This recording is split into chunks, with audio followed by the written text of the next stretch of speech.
Hey guys, welcome to Let Hallie Read. Today we are, I do keep doing that. I keep doing my intro to a normal video, but this is a vlog and we're much more relaxed in a vlog. Welcome to my reading vlog for A Court of Mist and Fury. Woo. I hope you guys liked my vlog for A Court of Thorns and Roses. I'm excited to get started with A Court of Mist and Fury. I do plan on getting quite a bit of reading done. I want to get to chapter 20 today. This is a chunky boy. This is 69 chapters, I believe. So I'm going to try to get it done in 3 to 4 days, which normally would not be a big deal, but I'm also reading Jade City as a buddy read. And I'm almost to my goal, so I'm probably going to read this first to get to the chapter I need to get to, and then call it a day, and then I'll get to this one. But anyways, that being said, I'm probably not going to be on here too much today unless something just like pops out at me. I'll probably be reading this at work. I'm going to be reading through chapter 20 of A Court of Mist and Fury. I actually have not even read the synopsis of this. I don't know where this is going. I mean, I know it's following our characters, obviously, but I have no idea where it's going. I was a little disappointed that ACOTAR did not end on a cliffhanger the way I wanted it to, but that's okay because because I had other things to read, I didn't want to just immediately jump into this one. So I'm actually, now that I'm thinking about it, I'm actually kind of happy that it did not end on a super duper cliffhanger. This is my last day before summer break.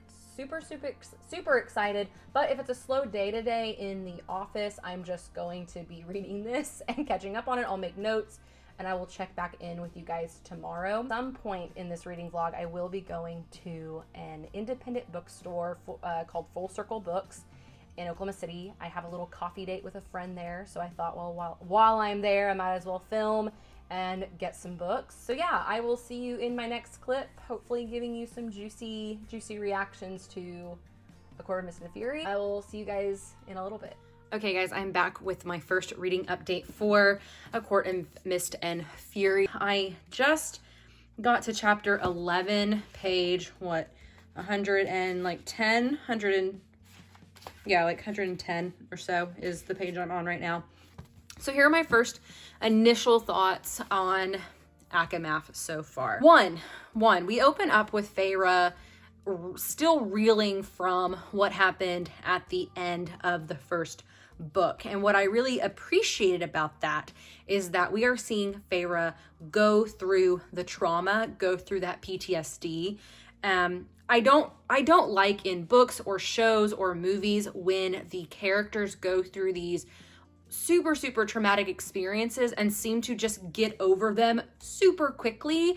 I don't buy it, and that's just not realistic to me. So I am so glad that Mass is exploring that and that she didn't overlook the trauma that Feyre faced. I will say I am getting a little annoyed with Tamlin. He's reminding me of Edward Cullen right now. He's being kind of annoying, that whole like, I have to protect you because you're the most important thing to me. It's basically opening up the storyline, I guess, of Feyre needing to be like the prim proper wife, and that is your role, and not really appreciating her strength. And like he says it's all temporary until some conflict can get resolved, but I'm just not buying it. So Tamlin, it makes me sad because I really liked Tamlin in the first book, but he is getting a little annoying to me. So we skip forward and we're getting ready for Feyre and Tamlin's wedding, which I feel like that was just kind of like mentioned, like, oh, by the way, he proposed to me. Okay, like that's, I don't know, I thought it would be kind of grander, I guess, but maybe it's just setting us up to not really have any feelings towards that relationship or Tamlin. I'm not entirely sure, but I felt like that was kind of just brushed over. But we're getting to the altar. She's starting to have these, PTSD flashback moments where she just wants to be saved. And of course, Rhysand comes in and is finally, taking her up on her bargain with him. So he takes her back to the night court, which ends up being way better than she thought it would be. He wants to teach her how to read and write and shield her mind against people, Fae, trying to invade it. And he also believes that she has way more power than she realizes, which is pretty cool. I'm excited to explore the powers that Feyre has later on in the book. I hope they become more prominent. I mean, they already have a little bit, but I'm really wanting to see like what all powers that she may have. Apparently, she's going to be a super powerful fairy. So super excited about that one. When she gets back to the spring court, Tamlin drills her on what was at the night court, and she's just kind of meant to spy, I guess. And he continues talking about wanting to hide Feyre away for her safety. But right now, guys, I honestly don't know if I am liking either Tamlin or Rhysand. I think, like, from where the book is going, I think we're supposed to like Rhysand a little bit more. I've heard that people do not like Tamlin. I heard very vaguely that he may end up actually being a bad character. I don't know about that one. But Rhysand has this kind of, that cocky attitude, that devil may care attitude, and which tends to be very attractive, and is a very attractive personality trait to most people. So I don't know. I don't know if I like either one of them right now. Finally, one of my little pet peeves, and I'm just, I like Feyre. Don't get me wrong. I like Feyre. She's a good character. I'm rooting for her. I don't hate her. I don't love her, but I think she has been doing a good job. But it's really, really starting to annoy me that Feyre is just kind of giving in to all of Tamlin's demands. And she's like, I trust him. I'm just going to I'm just going to let him tell me what to do. And I feel like right now, Feyre is being super, super naive, and I'm not on board with it because she's better than that. I feel like she is better than that. Now, there were a couple moments where she really stood up for herself, and I totally commend her on that, but I just feel like she needs to be doing more to stand up for herself and her strength. I feel like right now, Tamlin and what is her name? Ianthe, I don't know who she is, but I liked her in the beginning. Now I'm feeling like a little iffy about her. And I feel like they just want to keep her hidden away, locked up, and not show her true potential. There's also a war that's about to happen. And it seems like right now Tamlin is just kind of ignoring it, saying it's not going to happen, unless he's just lying to Feyre about that. I don't know. And then Rhysand's like, no, it's going to happen. We need to prepare, and you will be a great, great asset to the resistance, I guess. So I don't know where to feel, guys. I mean, I'm gonna finish through chapter 20 tonight. I'll continue writing down my thoughts, and I will probably check back in with you guys tomorrow. And we'll see how my feelings develop over all of these characters. And I don't think we're getting enough of Lucien. I think it's supposed to be Lucian, but I like pronouncing his name Lucien. I don't know why. I feel like it sounds better. But we're not getting enough of him, and it makes me really sad. So we need to step that one up. And I'm ready to see her sisters. I'm ready to see Nesta and Elaine. So when is that going to happen? Is that in this book? I hope so. We'll see. All right, I'll talk to you guys later. Okay, hey guys, I am filming this twice because I forgot to flip the camera around. Actually, let me make sure that it is flipped around. Yeah. Yeah, that was annoying. Anyways, we're loving the second day curl. Loving it today. I was gonna put my hair up in like ponytail braids because I've been practicing my braiding, and then I was like, nope, my second day curl is working for me today, so I'm just gonna leave it like this. Anyways, I did not make it to my chapter goal yesterday, so I am catching up this morning, and we are about to meet the bone carver, so I wanted to stop and just tell you kind of what my thoughts are right now, even though I've already said this once, so second time's a charm. Like I said yesterday, I am really, really appreciating how Mass is diving into Feyre's trauma and how that is pushing the plot, just because I don't think we get enough of an insight into traumatic experiences, sometimes in fantasy. And it's, not that we want to exploit it, but we want to get a realistic idea of what it's like to go through PTSD and go through the aftermath of traumatic experiences. And so I just think that's so important to tackle, and I'm really glad that Mass is doing that. So yeah, right now she is with Rhysand. He saved her after Tamlin locked her in that mansion. Okay, let's talk about that for a second. I am trying to give Tamlin the benefit of the doubt. I am trying to be on his side because I loved him in the first book. But dude is making some sketchy decisions. And I don't know if he's just being horrible on purpose. Like, again, he has this idea of like, I have to protect her and blah, blah, blah. But it's coming off super manipulative, and it's coming off like just not great at all. So I don't know. I'm trying to understand his point of view, but as we go along and as Feyre is making her own revelations about their relationship, it's just like, oh, maybe Tamlin needs to be out of the picture. So obviously Tamlin's going to come back in at some point. I don't know when. Right now she's hanging out with Rhysand and his 4 friends. So we've gotten to know all of them a little bit. I'm still trying to decide if I like this little friend group. I think they're kind of interesting, but I haven't like committed to them yet. I know I've heard Cassian, is it Cassian? Maybe Cassian or Cassian. I've heard his name thrown around on social media and people really like him. He's so-so to me right now. Maybe he'll win me over. Rhysand is definitely winning me over, especially as we're finding out about his past and why he did the things that he did to protect his city. And so, like, I'm on board with it, but I don't know about the other ones. We're seeing. I just met them, so I got to warm up to them a little bit. I don't know who the Bone Carver is. I don't know what this is all about. We're about to see. Yeah, I think that's the only updates. I'm gonna get to my chapter goal from yesterday, this morning. Yeah, I'll keep up with you guys during the day, and I'll see you later.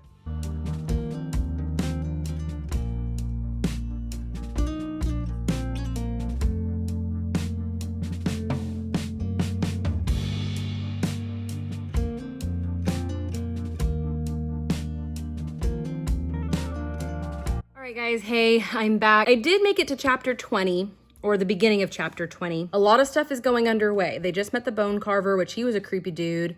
But now they have to go see the Weaver, and like a lot of people are being introduced right now. And a lot of things are happening. I'm having a little bit hard time following it, but basically what I'm gathering is that like, it's all about beating Hybern. Like that's the thing. Like you have to, that's the thing. They are trying to beat Hybern because they're the bad people. And in order to do that, they need to get like 2 halves of these books and then like go to the cauldron and stop its powers. Am I on the right path there? Getting a little bit more complicated, but I'm excited to keep going on. People say that ACOMAF is one of their favorite books. I'm liking it. I don't know if it's necessarily going to be my favorite. We'll see. I'm not even halfway done yet, so it's probably way too early to tell if this is going to be one of my favorites. But I'm interested in seeing where it goes. And it feels like they're setting a lot up. Like they're talking about Feyre going back to the human world to like enlist the help of her family in the human world. They're about to go into, like I said, they'll go see the Weaver. They're going to go to Hybern. Like, I feel like a lot of things are being set up right now. So I think a lot of the action is about to happen here. And so I'm excited to continue. Hopefully we'll get some more reading done later today after I get all my stuff done. And I will catch up with you guys at that time. Okay, hey guys, it is Thursday, the 13th? I just got I just stopped at chapter 40, which was a pretty good place to stop because we're about to meet the Mortal Queens. So got the first book that they need in order to stop what's going on with Hybern and the Cauldron and Jurian. And I'm not super confused as much anymore. I don't read a ton of I don't know if you would consider this high fantasy. I don't read a ton of adult fantasy. Usually I feel like young adult fantasy is sometimes a bit more easier to follow unless it's Legendborn, because Legendborn was a lot tougher. But yeah, I don't read a lot of fantasy like this, and so it's taken me a while to kind of get used to it. But I mean, I'm loving it. I'm still liking it. As far as Feyre and Rhysand go, I mean, it's a slow burn right now, which I appreciate because I think we would be annoyed at Feyre if she just kind of left Tamlin and just immediately got with Rhysand with no like in between, no getting to know each other. So right now it's a slow burn, which I can appreciate. I like Rhysand. There is this small part of me that like wants to understand where Tamlin is coming from. We have not seen him in the book yet. I know I said that last time. I'm just trying to give him the benefit of the doubt, guys. Until he does something. I mean, he's done a lot of things that I'm like, whoa, that was too far. But I'm interested in seeing how he reacts when we see him again, because I'm assuming we're going to see him again. Yeah, I'm going to make that clear choice, I guess, once we see him. Because right now I kind of feel bad for him, but not really. I'm having a lot of mixed feelings about it. And so when we see him again, that is when I will decide. Anyway, so I plan on getting this done today. That is the goal. I'm going to a bookstore tomorrow, so I'll show you guys that. And then I also need to finish up my chapters for Jade City for our buddy read, because I'm a little bit behind, not super behind. I only have like 4 more chapters to read on that one. I will continue to keep you guys updated. Okay, hey guys, it's Friday the 14th. I wanted to give you guys a quick update on ACOMAF. I am almost done. I don't know why this is taking me so long to get through. I mean, it's definitely a chunkier book. And I'm also reading Jade City at the same time for a buddy read. And I also have a lot of stuff going on. This week was a lot busier than I thought it would be. I thought my summer was going to start this week, and it actually didn't really start until Wednesday, late afternoon, technically. So I kind of just started slow on this. But I'm just about to start chapter 50. My goal is to get this done. That's as much as I have left. So I feel like I haven't had too much to say about this book because I don't like it as much as ACOTAR. I don't want that to sound like I think it's a bad book. It's not. But I think I got a little hyped for it because everyone said that this was like their favorite one of the series. And I'm reading it and I'm thinking, yeah, it's good, but like it's not wowing me or anything. I mean, we're definitely getting way more in depth to the political movements and the landscape of Prythian, and I'm loving that. It was hard to follow in the beginning. I'm following it much more now, and so I really, really like that. I like this slow burn that Feyre and Rhysand are having. She just got to have a relationship, so for her to just jump right back in is, it happens, but it's probably not what we would want to see with her. I'm having such a hard time seeing Tamlin as a bad guy. Don't mistake me. He is a bad guy. Like, what he did was wrong. I am not on his side. I am not at all going to defend him. But we loved Tamlin in the first book. And so to have him switch and then not really get his point of view at all, it's like, okay, I'm having a hard time buying this. That he would all of a sudden just turn and we all of a sudden find out these bad things about him. And maybe if we had more of his perspective, which I know it's first person, it's all in Feyre's perspective, but if we got just a couple chapters with his perspective, showing like his thought process and like him really acting, I don't want to say deviously, but like acting problematic, then I could believe it, but I have such a hard time. I think Feyre is doing a good enough job of expressing kind of just why that relationship ended, and I really liked that dialogue. I liked her when she was kind of having these inner monologues of, this is why I can't love him anymore. And even when Rhysand says bad things about him, Feyre does come to Tamlin's defense, which I appreciate because it's not like she's saying, he's this wholly evil person, because I don't think he necessarily is. I don't know, guys. I don't know. But this whole weird Tamlin, Rhysand,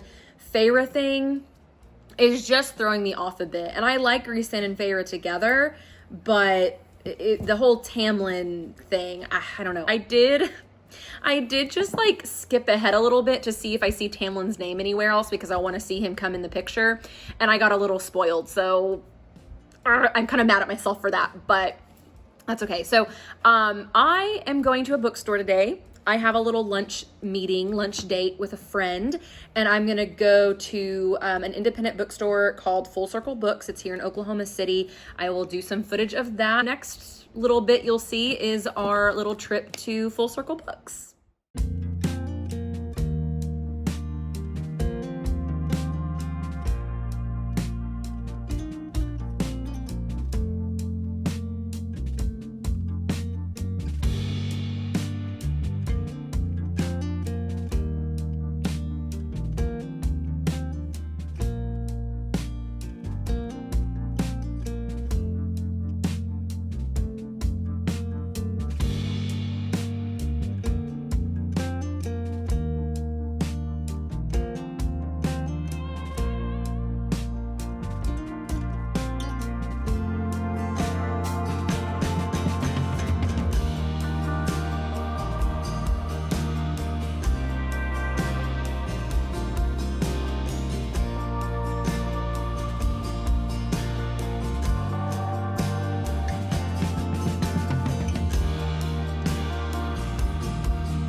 Okay guys, hey, I am back with more updates. I only have 9 more chapters to go, and boy have things escalated quickly. Before I give you my updates, I wanted to show you some of the books I got at the bookstore today. So I got my sister, The Serial Killer. I've seen this book. It looks like a pretty short one too, so I'm kind of excited to get into this because I think looks like a quick read, and I've heard really, really good things about this book. And I saw it last time in the bookstore, didn't get it, and so I decided to get it this time. I also got A Court of Frost and Starlight, and man, is this one so much smaller than the other ones, which I think this is a novella, which is why, but I'm excited to have a break from really big books, honestly, even though I do have A Court of Wings and Ruin ahead of me. So anyways, things have escalated with ACOMAF. I got annoyed at Feyre because she, I don't know, like Rhysand didn't tell her that she was his mate, and she just went off, and I was like, really, girl? Really? You have been denying your feelings for him. I'm so glad it got resolved though, because I was like, I do not want to go through a whole chunk of this book of you being mad over something that you really don't need to be mad over. Just saying. Yeah, and a lot has happened. We saw the queens. One of the queens left the book for them, but then that didn't turn out well for anybody. And so they just fought all of the Hybern soldiers. It was a hot mess. So it definitely picked up. Those were intense chapters. So yeah, that's kind of where I'm at. And like I said, it really picked up. So I think I'm going to get through the last 9 chapters really quickly. I'm going to go take my dogs on a walk real quick, and I'll come back and finish this up. Okay, guys. I am back. I have finished ACOWAR. Sorry if it's really dark. It's getting dark outside. Oh my gosh. Not ACOWAR. I think I said ACOWAR. ACOMAF. Sorry. Oh my gosh. That ending was everything. It was everything I needed. Yeah. Overall, I mean, I liked ACOMAF. I didn't like it as much as the first one, but man, there was really good elements no matter what. Like, I don't want to make it sound like I didn't like it. There were some really, really great elements in there that I appreciated. I just thought maybe I just thought that it was going to be different. And maybe that's like why, I don't know. I just thought it was going to be different than it was. But, oh, that ending, and with Tamlin, and oh my goodness. Guys, I'm not going to go into it too much, but I cannot wait. Cannot wait for ACOWAR. Cannot wait for the next vlog, guys. Don't forget to like, comment, and subscribe, and I will talk to you later.